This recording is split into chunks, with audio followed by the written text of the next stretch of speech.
അപ്പോൾ നമ്മളിന്ന് തയ്യാറാക്കാൻ പോകുന്നത് ഇറച്ചിച്ചോറാണ്. ഞാൻ 1/2 കിലോ ബീഫാണ് എടുത്തിട്ടുള്ളത്. നമുക്കിനി അതിലേക്ക് വേണ്ട പൊടികളൊക്കെ ഒന്ന് നോക്കിയിട്ട് ഇതൊന്ന് വേവിച്ചെടുക്കാം. കുരുമുളക് പൊടി 1/2 ടീസ്പൂൺ,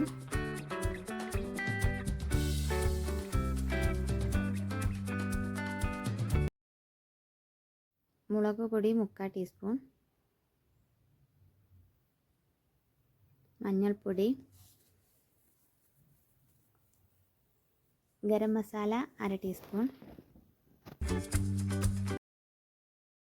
മല്ലിപ്പൊടി 1/4 ടീസ്പൂൺ, പിന്നെ ഇഞ്ചി വെളുത്തുള്ളി വലിയ ജീരകം കൂടെ ചതച്ചത് നമുക്ക് ഇതിലേക്ക് ഇട്ട് കൊടുക്കാം. പിന്നെ ആവശ്യത്തിന് ഉപ്പ് ഇട്ടിട്ട് ഇതൊന്ന് 8-9 വിസിലാവണ വരെ ഒന്ന് വേവിച്ചെടുക്കാം. ഇനി കുക്കറിലോട്ട് വെളിച്ചെണ്ണ ഒഴിച്ച് ചൂടാകുമ്പോൾ പട്ട, ഗ്രാമ്പൂ, ഏലക്കായി, വെല്ലുള്ളി അരിഞ്ഞത് ഒക്കെ ഇട്ട് നമുക്കൊന്ന് വഴറ്റിയെടുക്കാം.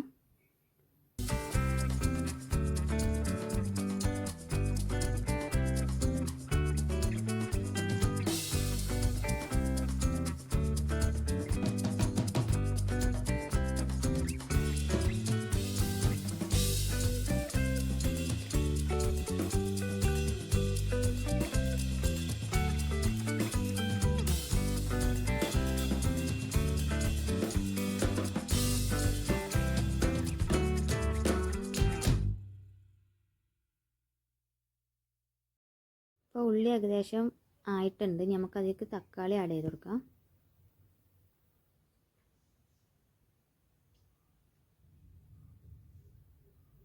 എന്നിട്ട് നന്നായിട്ടൊന്ന് മിക്സ് ചെയ്യാം.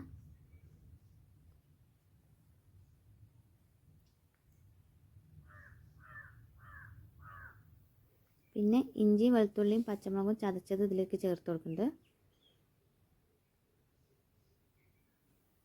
അതിൻ്റെ പച്ചമണം മാറുന്ന വരെ നമുക്കൊന്നതൊന്ന് നന്നായിട്ടൊന്ന് വഴറ്റി കൊടുക്കാം. പിന്നെ നമുക്കിതിലേക്ക് മസാലകൾ ചേർക്കാം. ഗരം മസാലപ്പൊടി ഒക്കെ ലേശം ചേർത്താൽ മതി.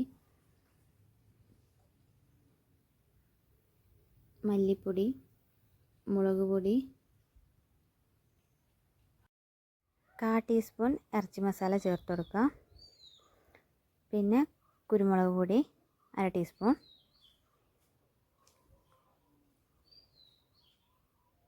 ഇതൊന്ന് മിക്സ് ചെയ്യാം. ഇതിലേക്ക് മല്ലിയില ആഡ് ചെയ്യണം കേട്ടോ. അത് നേരത്തെ ഞാൻ പറയാൻ വിട്ടുപോയതാണേ.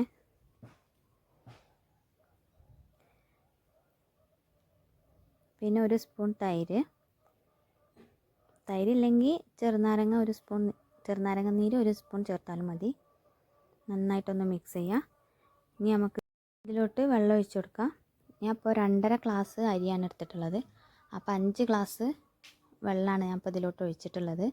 അപ്പോൾ നിങ്ങൾ എത്ര ഗ്ലാസ്സാണോ എടുക്കുന്നത് അതിൻ്റെ ഇരട്ടി വെള്ളം ഒഴിച്ചു കൊടുക്കണം. പിന്നെ ആവശ്യത്തിന് ഉപ്പ് ഇട്ടിട്ട് നമുക്കിതൊന്ന് തിളച്ച് വരുന്നവരെ വെയിറ്റ് ചെയ്യാം. ഇത് തിളച്ച് വന്നതിന് ശേഷം ഞാനിപ്പോൾ ഇതിലോട്ട് റേഷൻ അരിയാണ് ഇടുന്നത്. റേഷൻ അരി ഇട്ട് കൊടുക്കാം.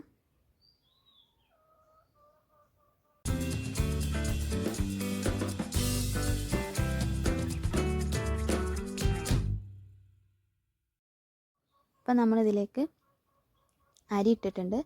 നമ്മളിത് തിളക്കുമ്പോൾ ഒന്നിങ്ങോട്ട് ചെറുതായിട്ടൊന്ന് തിളച്ച് വരുമ്പോൾ നമുക്കിതിലേക്ക് നേരത്തെ വേവിച്ച് വെച്ച ബീഫ് ഇതിലേക്ക് ആഡ് ചെയ്ത് കൊടുക്കാം. എന്നിട്ട് നമുക്ക് അടച്ച് വെച്ചിട്ട് ഒരു 3 വിസിൽ വരുന്നവരെ നമുക്കിതൊന്ന് വേവിച്ചെടുക്കാം.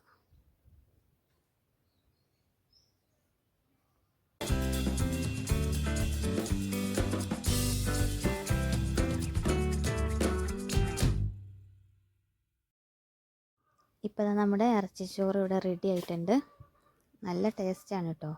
അപ്പോൾ എല്ലാവരും ഒന്ന് ട്രൈ ചെയ്ത് നോക്കണേ.